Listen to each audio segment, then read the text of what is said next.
In my software company, it is not feasible to run daily early morning stand-up meetings. And instead, we are trying to get daily status updates from every team member. And in order to get there, we tried a couple of things, we failed with some, and we also succeeded with some others. So this is the psychology of team updates. The software teams in my company are spread over Africa, Europe, and Asia. And so basically what happens if there is an early morning stand-up meeting, it will cut into someone's lunch break. However, getting daily updates is great. I learned this from Dane Maxwell, who helped dozens of entrepreneurs build their own software business. And that was advised from 10 years ago. This is a non-negotiable. You need daily emails, daily status updates of what has been happening. So yeah, we wanted to implement something like that in our company as well. And then, of course, the question is, how do you get the updates? What kind of format do you use and what habits do you use? And how do you get people to stick to that in the first place? So in order to get there, we tried many things. In my company, we tried written updates and video updates and just daily check-ins. And what's interesting is that daily check-ins absolutely work, where people just write hello in the morning, but then written updates usually don't work.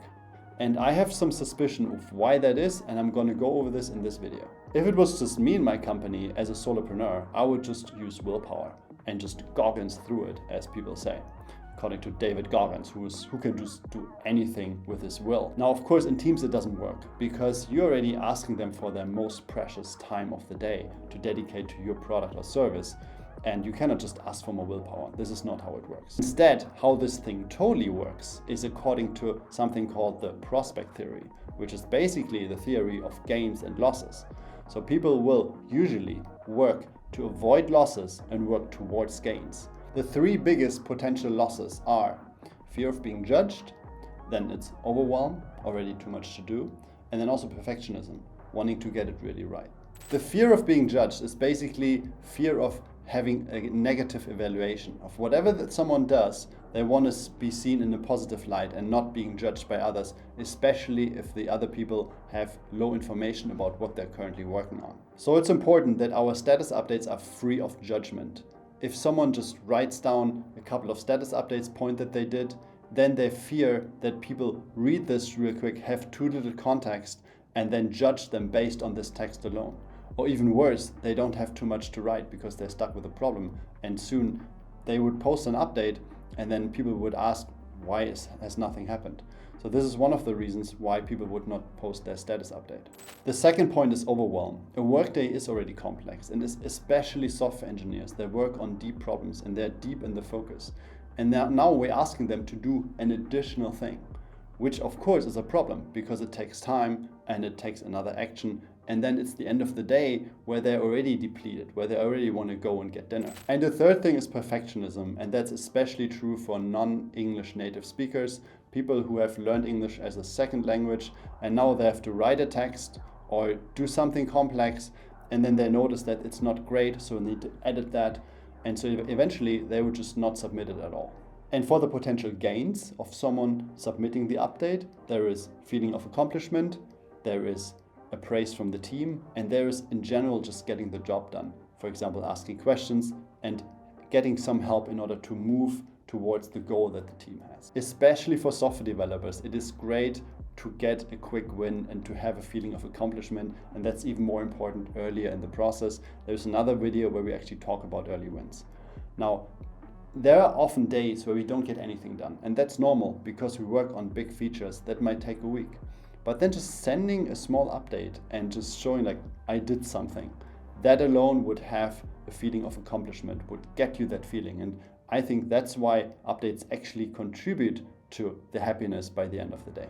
The other thing is praise from the team. And this is especially true if people post this into the public channel in our team, meaning if they post the update and then some people react to it and say, oh, this is really cool, or I love that feature, that of course encourages them and makes for a good ending of the day. And the third thing is just getting the job done, and status updates help for that. If there's a question, they can get a resolution. If they found out something cool, they can propagate that to the team and make them smarter. And also, I learned this from this one guy who was on the Tim Ferriss show at one point, Sam Korkos, and he said communication is not something that you on top of it. Communication is part of the job. And this is the basic formula. We just need to get the gains bigger than the potential losses. That means we need to get the accomplishment, the praise from the team, and the help of getting actually the job done. This all needs to be bigger than the fear of judgment, than the overwhelm and perfectionism. And then we will get daily status updates. I was inspired by companies who are using a lot of internal videos in order to help each other with workflows and documenting workflows. And so I thought we could use the same for status updates. So we are rolling this out right now for the team, right now building this product for us, and it works already like a charm. And in the future, we're probably also going to roll it out for the other teams, like marketing teams and the other software teams, because the benefits are just there. So this definitely works for us. In order to get video updates done, there need to be a couple of things done right though. And I wrote a blog post about this, which you can check out as well. The basic idea is that they need to be very easy to make. They need to follow some kind of structure that is ideally already given. And then also leaders need to start doing them. So when I started with the daily video updates, I also made them and I posted them into the channels. And only then people really saw, okay, if Till is doing it, I'm also going to do that. However, there need to be a couple of things considered. And the first thing to consider is social loafing. That's a term I didn't know, and it's actually interesting. In bigger groups, it is easier to hide shallow work. So if one team member just doesn't want to work so much, it's easier for them to hide their inaction, to hide their laziness. Social loafing. And of course, with daily updates, social loafing is much harder to do because they get uncovered much faster. And yeah, this can be seen as a drawback, but I would actually say this is a positive, because especially in a small team like my company, it would be detrimental to have even one person being lazy or not working at all. And we had this instance last year, and with daily updates, I would have seen this much faster. However, it is important that this doesn't lead to micromanaging. So if someone sends daily video updates and you're going into this and commenting on every single thing they do and telling them what to do in every small detail, then of course it leads into micromanaging, and that's of course not good.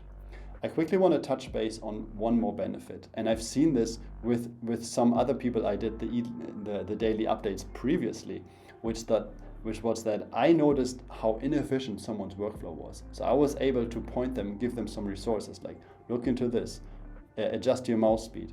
Of course, it goes closer to micromanaging, which I try not to do, but it also had the advantage of actually seeing how people work and improving their workflows. I also want to give you a current status update of our app. And when you see this video, we're probably much further down the road because we're building a bit of a video backlog here. But right now, we have been working on the app for a couple of days, 1 or 2 weeks, and we are now able to make the first video update inside our app. So we're not using any kind of software for this anymore, we're using our own software for this. So I'm very proud that this is exactly the moment where I can make this video. Now I would really like to know about you. Are you running a software team and have you tried daily video updates? Let me know how that worked and leave a comment below. Also subscribe to my channel because soon we are releasing our software.